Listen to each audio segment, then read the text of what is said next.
Hello everyone and welcome to Action RPG Build Guide Edition. Today I'm ready to drop on you my 9th build for 083. This is my Leaping Earthquaker. As always, everything is timestamped in the description below if you need to bounce around. We're going to check out gameplay, skills, passives, gear, and then of course break down the character sheet. This character can clear all content and it has a times 1000 fun factor.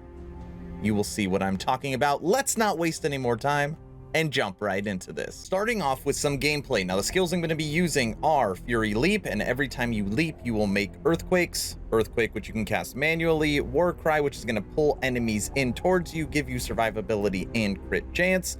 Totems, which are going to chill enemies, give you survivability and damage. And then Tempest Strike, which is going to recharge your mana and create those totems. So when you use Tempest Strike, look at that, second hit, I made 5 totems. So it's normally pretty easy to keep your totems up as long as you're using Tempest Strike whenever you need to rebuild your mana. All right, so let's find some enemies and jump on them. Pretty easy, look at these ones.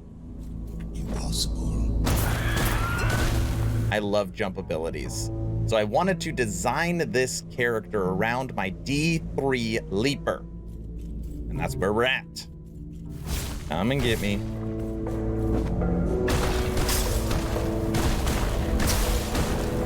And then when Leap is on cooldown, no big deal. You just cast it manually.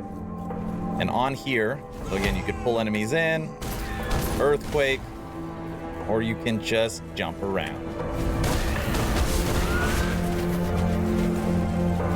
Ended up landing on the level that has like scary music.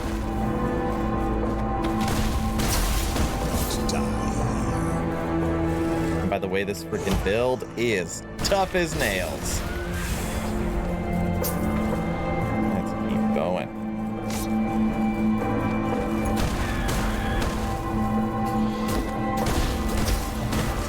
You don't even need to stop.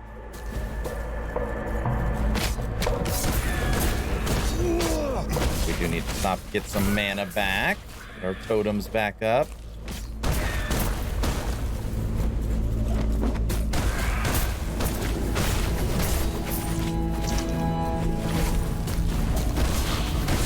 Come and get me. Just everything around just gets clobbered. And you can pull everything in with Warcry.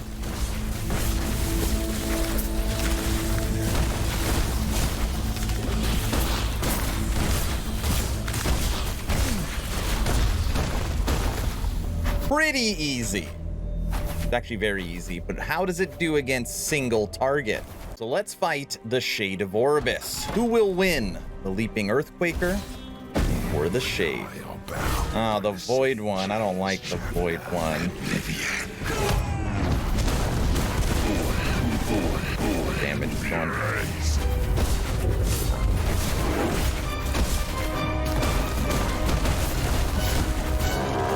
Serious earthquake damage right there.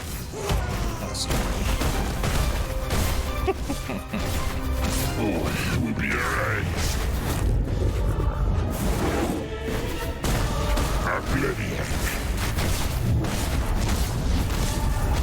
And you're done.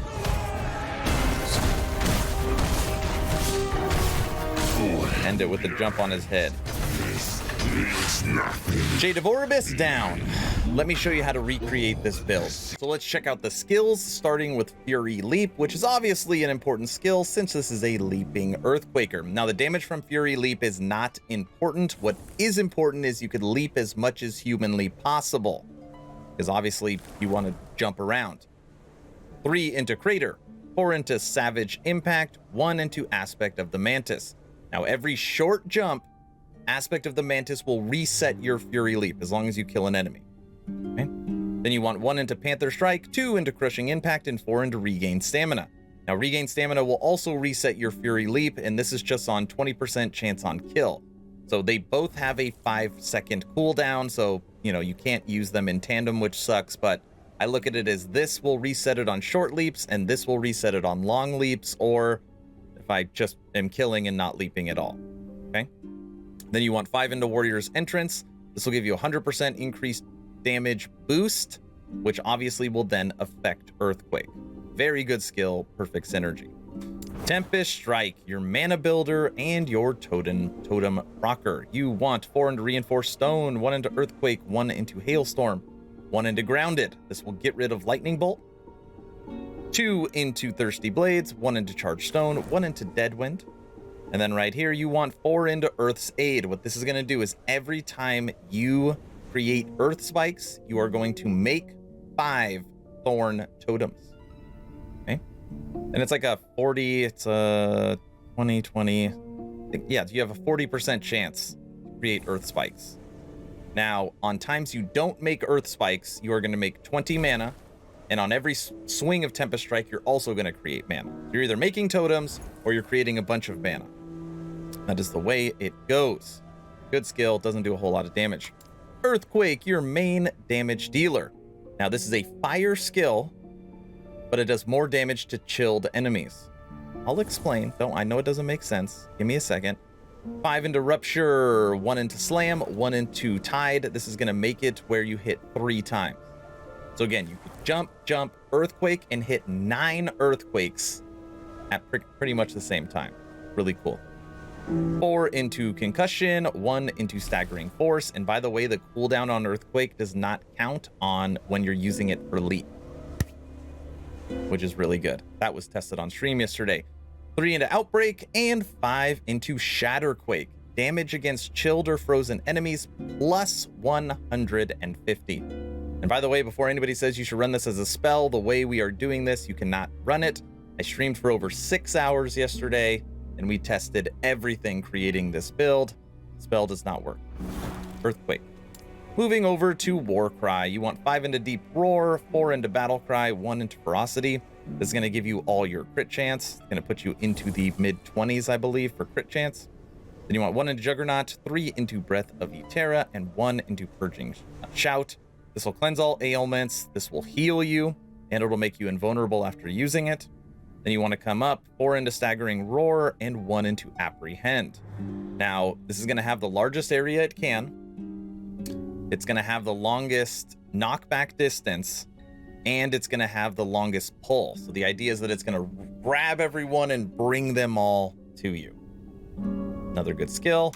Rounding it out, we have Summon Thorn Totem. Now, it's almost never you're going to make this yourself. You're almost always going to use this off Tempest Strike. But if you're not close enough, you need your totems for survivability and damage, you can just use it yourself. 2 into Totemic Wisdom, 2 into Memories of Eterra, 4 into Forested Expanse, 4 into Eternal Forest, 1 into Grove Mind, 5 into Venom Tipped Thorns, 1 into Lasting Affliction, and 1 into Ice Thorn Totems. Now, if you notice, our totems are cold, which means, ready for this? When you turn them to cold, poison turns to chill. And through here, poison is at 100% with 15% duration, which means your totems have a 100% chance to chill enemies when they are around, which means when your totems are up, they're chilling everybody, which means your Earthquake will do 150% more damage. Make sense? Now let's check out some passives, and keep in mind my character is level 89. 89. 6 into Natural Attunement, 8 into Primal Strength, 6 into Survival of the Pack. There's literally 20 points. That's all you need in here for base Primalist. Nothing else really helps you. Move over to Beastmaster, 8 into Strength, 1 into Savagery, 8 into Ambush, 5 into Rendering Maw. And this will give you Aspect of the Shark, which will give you melee damage and Armor Shred. Then you come over here, Boar Heart, you want 4 and 5 into Constitution. This is going to give you Aspect of the Boar, which is going to help you with your regen, and you're going to take 30% less damage when you're hit melee. And obviously you're in the mix of everything, so this really gives you a big boost of survivability and damage. Now we're going to head over to Shaman, our other 50 points. You want 8 into Infusion, 8 into Silent Protector, 8 into Earth-Earn Supremacy, 5 into Dervish, 5 into Protective Circle, and 8 into Storm Blade. That is it. Those are the passives. Moving over to everyone's favorite gear, starting with idols. Now, let me just say, that I made this build together with the Action RPG community on Twitch, where it took us a little over 6 hours to get it to where it's at now, and we all agreed that a build guide was ready. That being said, my idols are trash. They are not very good, and I can openly admit that. Now, in the build planner, in the description below, I put in the idols that I wanted to find that I haven't. And what you want to see is aspect of the shark and aspect of the boar, duration, or enhancing what it actually does. So in here, you'll see aspect of the boar, duration, critical strike avoidance, maelstrom chance, aspect of the shark effect, critical strike avoidance, physical damage, crit chance, cold resistance, and then just fire damage. Okay? Not very good, but obviously this build can still kill anything in the game. So those are the idols. Again, check the build planner if you want to see what I would recommend getting for true end game. Now, when you're looking at my gear, there is a required item. And this is probably the first build that I have dropped. Yeah, it is the first build out of the 8 that I have dropped that does have a required unique, and it is right here, Wrath. And this drops in the fire timeline. Top left, fire timeline, Age of Fire, something like that. It's a common drop. I think I found like 3 or 4 of them already, so it's not something where it's going to take you very long. You beat that timeline, you get this item. I didn't even get a very good rolled one. This can roll as high as 32 strength, 90 fire damage. Armor shred was good. And this is what converts earthquake to fire and makes it on a non-channeling movement skill, the ability to cause earthquake at 100%. Okay? Fire timeline, common roll, you'll get it every single time. Okay, other items. Helmet, you want a tier 5 cooldown recovery speed so that you can use leap more often. Gotta have it, only rolls on helmet. Amulet, you want the spell damage to be fire damage. Armor, strength and attunement. Ring, fire and attunement. Belt, fire and crit strike avoidance. Ring, attunement and fire damage. Relic, fire damage and crit strike multiplier. Boots, strength or attunement and movement speed. And gloves, strength and attunement. And on this one, I put leech rate. And I wanted the void resistance. When you look at this, again, this build was created in 6 hours, almost from scratch. So it does not take that much from a gear perspective. And literally all this can be switched out with a better unique, which will then push the build even farther.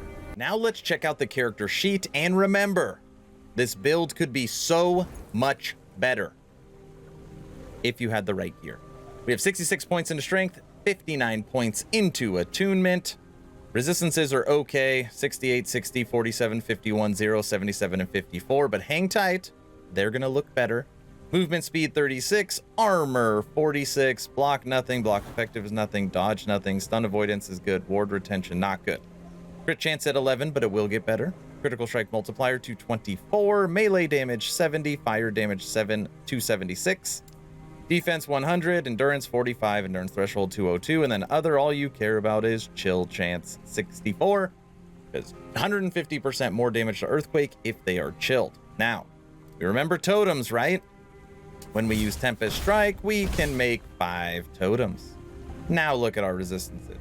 193, 185, 172, 126, and 77. So much higher resistances when we have our totems up, but that's not it. When we have our totems up, it also boosts, come on, 5, 230% to melee damage. You're also gonna get a big boost in damage and a big boost to your armor. So having your 5 totems up all the time is very important. Damage, armor, resistances. On top of that, you round it all out with our Warcry, which is gonna boost your crit chance up to now 16%. So if you have your totems up, the order is Warcry, Leap, Earthquake, or Warcry, Leap, Leap, Earthquake. If you want to have your totems up, that is the character sheet. All right, everyone, that's the build guide. I want to know your opinion. What can I do to push this character to the next level? Let me know in the comment section below. Like I've mentioned multiple times, I have officially started a Twitch. This is build number 9, and normally I'm playing all these builds, this one specifically, for over 6 hours yesterday. First link in the description below if you'd like to go over there and support, hang out, and just chat.